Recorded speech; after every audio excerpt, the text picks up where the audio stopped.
Hello and welcome to the Plain Crew Skills Guide for War Thunder. In this video, I'll be explaining all the crew skills there are for air vehicles and how they work, with detailed explanations along with visual guides to help you understand each crew skill in the game. First, let's take a look at how the skills actually work. If you watch the Tank Crew Skills Guide, you can skip over this part since it's pretty much the same. Every nation has a set of crew slots, which represent different groups of crew members. Whenever you buy a plane and assign it to a crew slot, you train those crew members to operate said plane. Each crew member has a set of skills. Some are generic skills that all the crew members have, while some are unique to their role. Every skill has a set of parameters that give you a variety of benefits. The benefits get better with each skill level. To upgrade skills to higher levels, you need crew experience points, or crew XP points for short. You can earn these points by either using the vehicle in battle or buying them with golden eagles. The more you upgrade a skill, the higher the cost. The combined total of all crew upgrades are shown in the form of crew levels. Whenever you get to a certain crew level, you can promote your crew to expert or ace. An expert crew gives an extra 3 levels to each skill, and an ace crew gives a +2 on top of the +3 for a total of +5. Experting costs silver lions, while acing can either be unlocked with enough RP or by simply buying it with golden eagles. Air crew skills apply to both planes and helicopters, so your skills will affect both types of aircraft. Now that that's out of the way, let's move on to the skills themselves. First up, we have the generic skills, which are skills that all the crew members have. These include G tolerance, stamina, and vitality. The first generic skill is G tolerance, which is undoubtedly the most important one. This skill lets your crew handle more G forces without passing out. G tolerance has 2 parameters, peak G and peak negative G. Peak G represents the maximum G forces your crew can handle before losing consciousness. In a sharp upwards turn, the gravitational pull increases dramatically, forcing blood away from your crew's brains and down towards their feet. If this force lasts too long, it can cause them to black out and lose control. The base value for this parameter is 4.5 G, so your crew won't pass out below that value. Upgrading by half a skill level gives an additional 0.1 Gs with a maximum of 6.2. Peak negative G is very similar, but as you might expect, it affects how much negative Gs your crew can take. Instead of blood going downwards though, it rushes to your crew's brains, which causes their vision to go red. Crew members are a lot more sensitive to negative Gs, with a base value of -1.5 and a maximum of -2.8.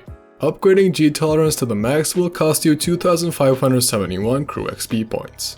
What happens when you go over your crew's G limit? Well, that's where the stamina skill comes in. Stamina allows your crew to stay awake longer while experiencing high amounts of gravitational force. The skill has 3 parameters, starting with stamina return time. This one is pretty simple. When your crew members black out, you have to wait a couple seconds for them to wake up again, and this parameter decreases that time. A stock crew will wake up in 5 seconds after a blackout, and half a skill level takes 0.13 seconds off that time, for a minimum of 2.5 seconds. The other 2 parameters are time until stamina loss and time until stamina loss at negative G. Your crew can handle Gs above their limit for a short while, and these 2 parameters affect how long they can do that. For regular Gs, the base value is 2 seconds with a maximum of 3.33, while for negative Gs, it's 1.43 seconds stuck and 2 seconds maxed out. That's not a lot of time, right? Well, here's a quick gameplay tip. While you're turning, go the opposite direction for a brief moment and then continue your maneuver. This will reset the stamina timer and let you keep turning. A fully upgraded stamina skill will cost you 2,571 crew XP points.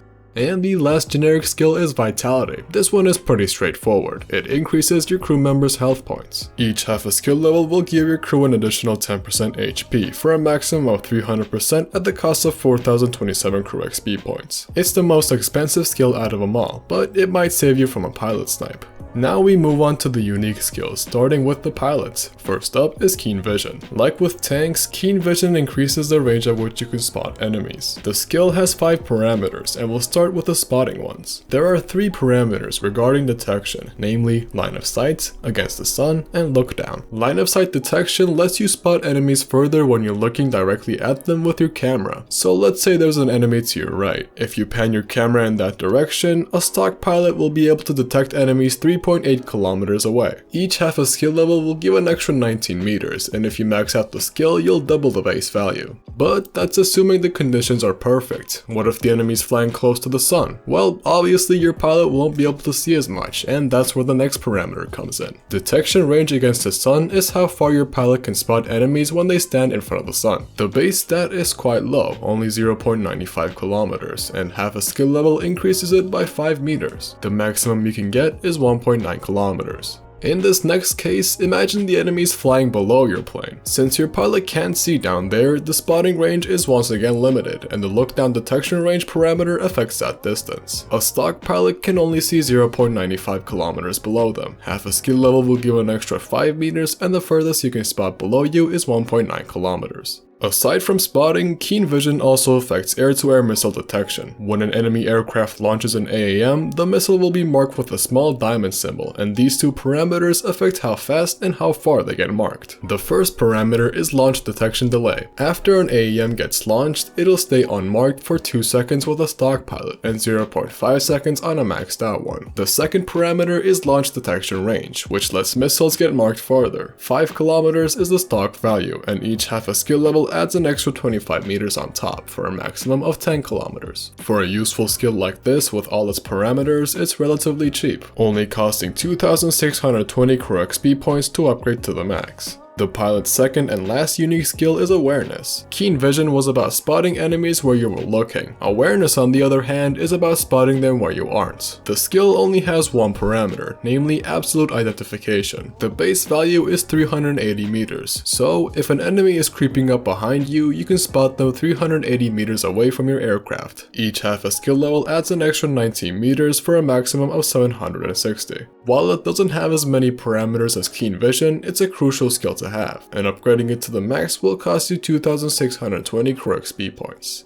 The next crew member we'll be looking at is the gunner. If your plane has defensive turrets, these guys will be the ones manning them, but if you don't, then these next skills will be completely useless. The gunner has 3 unique skills: number of experienced gunners, fire accuracy, and fire precision. The number of experienced gunner skill isn't really a crew skill in the traditional sense. Rather, it's more like a qualification for your gunners like expert or ace. But instead of giving you buffs when you upgrade it, it gives you debuffs if you don't. So let's say you're in a bomber with 5 gunners. The skill is automatically upgraded by half a level, so a stock plane will have 1 experienced gunner. This means you only have 1 out of 5 gunners who are experienced, in other words, only 20%. As a result, when you upgrade the gunner's other skills, be it generic or unique, you'll get 80% less buffs from the parameters. So if you were to upgrade, say, fire accuracy or stamina for 5 levels, you'd only get 1 level worth of upgrades if you only have 1 out of 5 experienced gunners. As if playing bombers wasn't painful enough, Gaijin throws this mechanic at you to make it even worse. Upgrading the skill by half a level gives you an additional experienced gunner, and the maximum you can get is 10 for a cost of 3,860 crew XP points. Luckily, you don't have to upgrade it to the max, only up to how many gunners your plane has, so in most cases, it'll be somewhere around 1 to 6. The gunner's second unique skill is fire accuracy. This skill improves your AI gunner's ability to shoot enemies. Yup, you heard it right, it only affects the AI, so it's practically useless. There's a whole bunch of parameters, but we'll do a speed round since they're pretty self-explanatory. Firing range is how far an enemy needs to be for the AI to open fire. Target tracking range is how far the enemy needs to be for the AI to start aiming at them. Simultaneous firing and target tracking probability is the chance of the AI gunners both leading and shooting at the same time. Targeting speed is how fast the AI can turn turrets, and maximum burst duration is how long the AI can fire without stopping. Here are the stats for those who are interested, and the skill will cost you 1,281 crew XP points to upgrade to the max. And the gunner's last unique skill is fire precision. Once again, this skill only affects the AI turrets. For some reason, the skill shares 3 of its parameters with fire accuracy, so you can increase those stats even further. The only unique parameter is fire scattering, which makes your gunners more precise. Here are the stats once again, and the skill will cost you 1,322 crew XP points to upgrade to the max.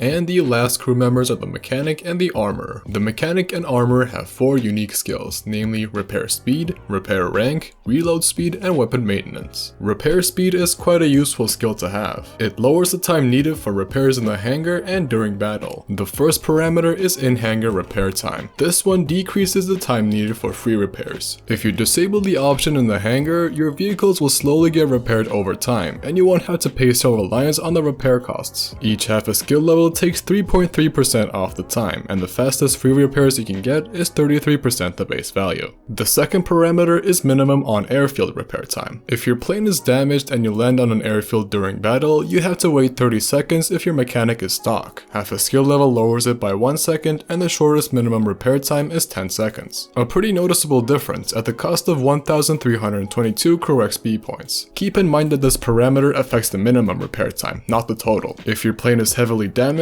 it'll take a lot longer to repair.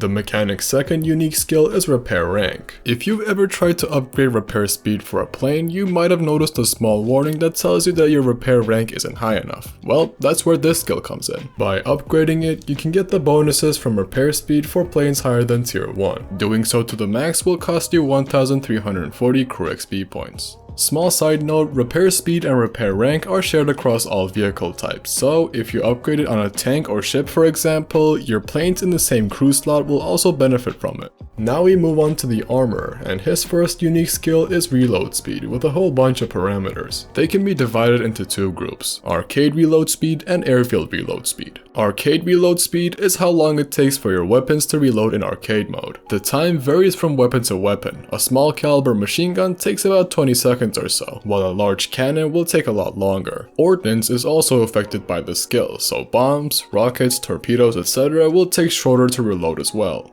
Airfield reload speed is just like repair speed, but for, you guessed it, reloads. When you spend any amount of ammo or ordnance, you'll start reloading once you land on an airfield. The base time is 30 seconds, and upgrading by half a skill level takes 1 second off that time, for a minimum of 10 seconds. Reload speed is one of the most expensive skills out of them all, costing you 3,911 crew XP points to upgrade to the max. Last but not least, we have weapon maintenance. Like reload speed, this skill has a bunch of parameters for different weapon types. Overheated weapon jamming probability is the chance that your guns will jam after they get overheated. In arcade and realistic, you'll see these red bars around your aiming reticle when you fire your weapons. Once all 4 bars are visible and they start flashing, that means your weapons are overheating. Each time they flash, there's a chance that your guns will jam, and this skill lowers that percentage. The base value is 100%, and each half a skill level takes 3.33% off, for a minimum of 33.33%. In this example, the maxed out P-47 managed to shoot roughly 600 more bullets before all the guns jammed, compared to the stock P-47.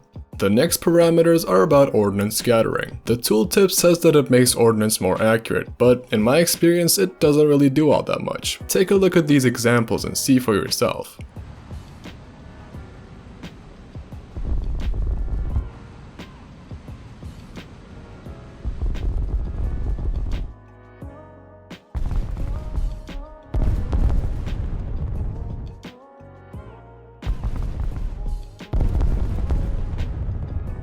Here are the stats for those who are interested.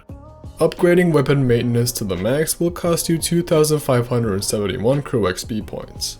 And so, that was all the crew skills for planes. Now the big question, which ones should you prioritize? For fighters, G-tolerance, stamina, and vitality for your pilot will be the most important ones. Focus on getting those to level 3 at the very least, since they'll dramatically improve your performance. Next, put some points into keen vision and awareness. Get those to at least level 2. Afterwards, you can get a couple levels of repair speed, reload speed, and weapon maintenance, but they're not a huge priority. For CAS, it's pretty much the same, but with a bigger focus on the mechanic and armor skills. Repair and reload speed will let you get back into the action quicker, and the weapon maintenance is helpful for not jamming your guns. And as for bombers, you should prioritize keen vision and awareness. While it might seem counterintuitive, the gunner skills are pointless once you start using the turrets yourself, so you might as well spend your points elsewhere. Vitality for your gunners is a good idea though.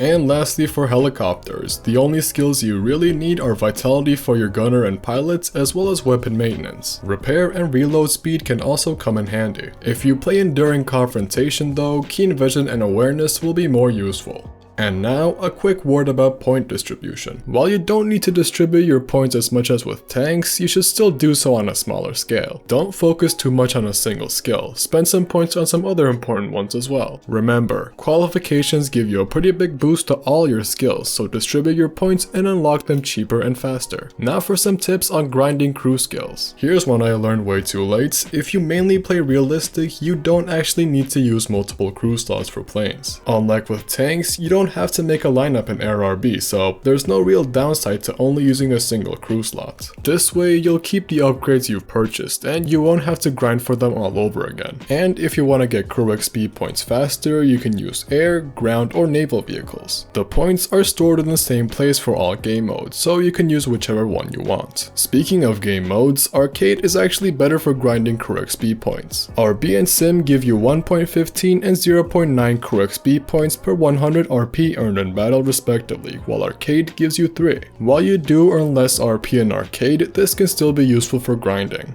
And that about covers it. Thank you for watching. If you have any questions or suggestions, let me know in the comments. Other than that, thanks for watching and I'll see you in the next video.